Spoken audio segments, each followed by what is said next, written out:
부동산 간단 부간유. 안녕하세요. 매일 부동산 간단 뉴스 부간유입니다. 골프장, 캠프도 아파트로? 정부, 숨은 땅 찾아 3만 가구 공급 추진. 정부가 수도권 내 유휴 부지와 미매각 부지를 활용해 3만 가구 이상 신규 주택을 공급할 계획이라고 밝혔습니다. 목표는 2030년까지 입주 완료입니다.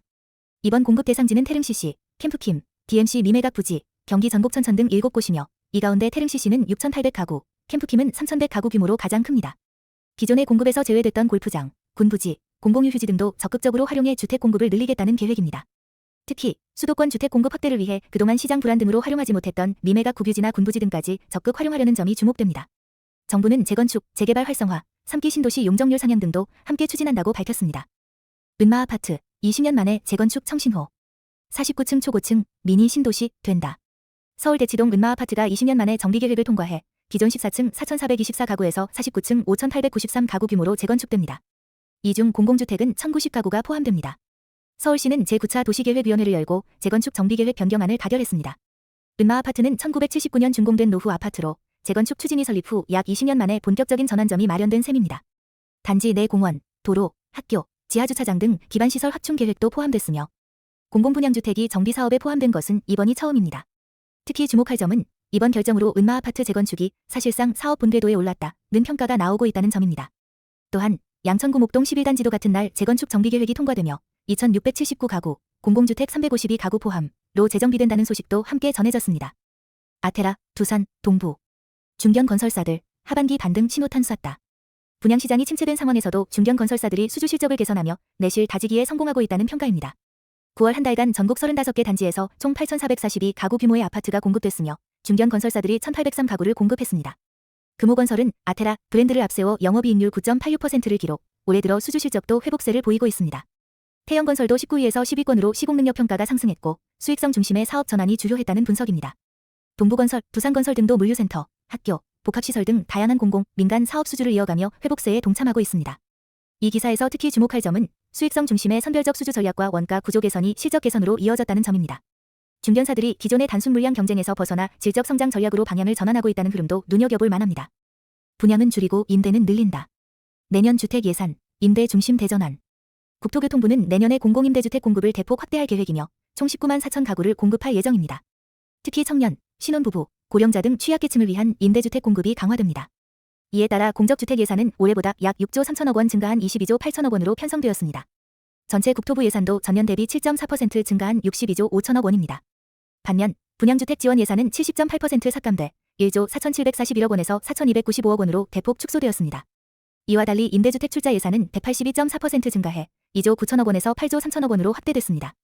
주목할 점은 공급 물량 자체는 늘지만 실질적으로 분양, 중심 공급은 줄어들 수 있다는 점입니다. 이는 LH 등 공공기관이 주택을 분양하지 않고 임대 공급에 집중할 경우 일반 수요자들이 체감하는 공급은 오히려 줄어들 수 있다는 우려로 이어지고 있습니다. 보증금 못 돌려받던 세입자들. 정부가 다세대 16가구 첫 매입에 구제 나섰다. 국토교통부가 전세사기 피해 주택 중 대구 북구의 다세대 주택 16가구를 처음으로 매입해 신탁사기 피해자 구제가 본격화됐습니다. 현재까지 전국 1,924가구를 매입 완료, 심해 주민건은 5,662가구, 매입 요청은 7,492가구에 달합니다. 이번에 구제된 신탁사기는 일반 전세사기와는 달리 건물 소유권이 신탁회사에 넘어간 뒤 소유주가 이를 숨기고 불법 임대를 진행한 사례입니다. 이 경우 세입자들은 대항력이나 확정일자 효력이 없어 보증금 보호가 어려웠던 구조입니다. LH, 한국토지주택공사, 가 해당 주택을 매입하면서 피해 세입자는 최소 10년간 안정적으로 거주할 수 있고 퇴거 시 전세보증금 차액을 보전받을 수 있게 됩니다. 이번 조치는 신탁사기처럼 법적 보호 사각지대에 있던 피해자에게 정부가 실질적인 도움을 주기 시작했다는 점에서 매우 중요한 첫걸음입니다. 정부는 이번 첫 매입을 계기로 구제 대상을 확대하고 매입 절차도 더욱 속도감 있게 추진할 계획이라고 밝혔습니다. 전세금 2억까지 80% 지원. 경기, 신혼부부의 든든한 주거지원 첫발. 경기도가 신혼부부를 위해 전세보증금의 최대 80%, 최대 2억 원 한도 내에서 지원하는 전세임대형 든든주택 공급을 시작했습니다. 공급 규모는 425가구, 9월 5일까지 신청을 받습니다. 도내 거주 중인 예비 신혼부부 또는 혼인 7년 이내의 신혼부부라면 신청 가능하며 소득이나 자산 제한 없이 무주택자 조건만 충족하면 됩니다. 아파트를 제외한 다세대, 빌라, 도시형생활주택 등을 입주자가 직접 고르면 경기주택도시공사, GH, 가 임차 계약을 대신 체결하고 재임대하는 방식입니다. 입주자는 연 1.2에서 2.2% 수준의 사실상 이자만 부담하면 됩니다. 이 사업은 기존 청년, 신혼부부 전세대출 지원제도와 달리 공공기관이 직접 임대계약을 체결함으로써 계약 안정성과 보증금 반환 위험이 낮다는 점에서 실질적인 도움이 될 수 있다는 평가를 받고 있습니다. 경기도는 맞춤형 주거복지 실험의 첫 사례로 이 사업을 평가하며 앞으로도 신혼부부를 위한 지원을 확대하겠다고 밝혔습니다. 잠실루의 600대 1 경쟁률. 청약도 현금 전쟁 5060만 웃는다.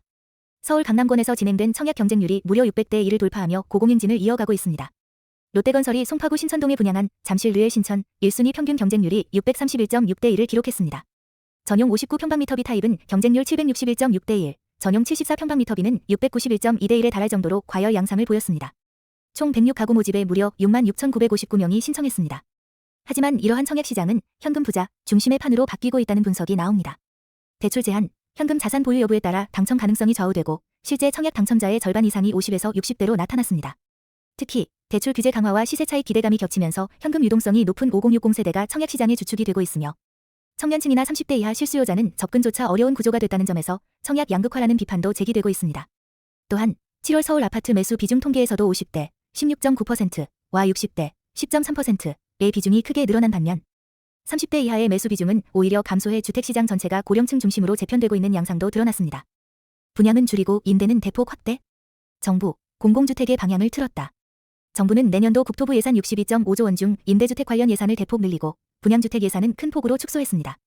분양주택 지원 1조 4,741억 원 4,295억 원 70.86% 감소.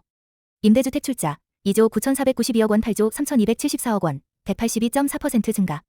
임대주택 융자 12조 4,780억 원 14조 4,584억 원 15.9% 증가. 다세대 빌라 등을 매입해 임대주택으로 공급하는 예산이 대폭 증가하였습니다. LH가 신축 빌라 등을 매입해 임대 전환하는 사업이 확대될 예정입니다.